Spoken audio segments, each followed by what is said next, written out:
Mega DSC విజేతలకు నియామక పత్రాలు అందజేశారు సీఎం చంద్రబాబు. నియామక పత్రాలు అందుకున్న టీచర్లు వాళ్ళందరినీ కూడా అభినందించారు.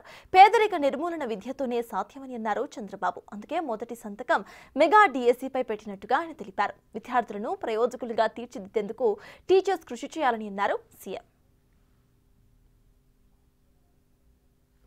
నీ మీదనే కాదు ఇక్కడ అందరిపైన ఉంది.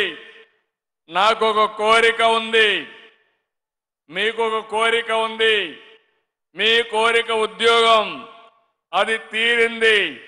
నా కోరిక ఈ రాష్ట్రంలో పేదరికం లేని సమాజం రావాలి.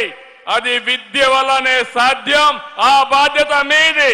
మీ మీద నమ్మకం కోసం మొదటి సంతకం పెట్టాను. ఈ మొదటి సంతకం 2047 ఆంధ్రప్రదేశ్ని స్వర్ణాంధ్రప్రదేశ్ దేశంగా ఈ విద్యా వ్యవస్థలో మార్పులు తెచ్చే విధంగా మీరు పనిచేయాలని మరొక్కసారి మీ అందరికీ పిలిపిస్తూ చేస్తారని చెప్పి ఆశిస్తూ.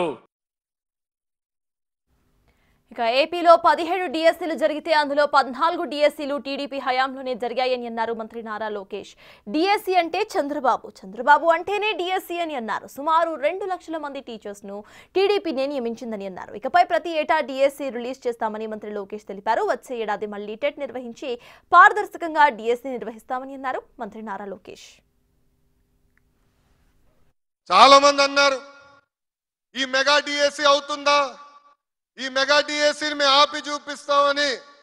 వాళ్ళకి ఒక్క విషయం అర్థం అవట్లా. సిబిఎన్ అంటే డిఎస్సీ, డిఎస్సీ అంటే సిబిఎన్. ఆంధ్ర రాష్ట్రంలో 17 డిఎస్సీలు జరిగితే దాంట్లో 14 డిఎస్సీలు ఏకంగా తెలుగుదేశం పార్టీ అధికారంలో ఉన్నప్పుడు నిర్వహించాం. సుమారుగా 2 లక్షల మంది ఉపాధ్యాయులు తెలుగుదేశం పార్టీ అధికారంలో ఉన్నప్పుడు నియమిస్తాం జరిగింది. గౌరవ ముఖ్యమంత్రి గారు గతంలో చెప్పారు, ప్రతి ఏటా డిఎస్సి మేము నిర్వహిస్తాం. నవంబర్లో మళ్ళీ టెట్ మేము పెడుతున్నాం. సుమారుగా 3,40,000 మంది మొన్న టెస్ట్ రాశారు. అధైర్యపడద్దు, మళ్ళీ డిఎస్సి మేము నిర్వహిస్తాం. పారదర్శకంగా మళ్ళీ మేము వచ్చే సంవత్సరం డిఎస్సి ఓపెన్ చేస్తామని ఈ సభాముఖంగా తెలుపుతున్నాం.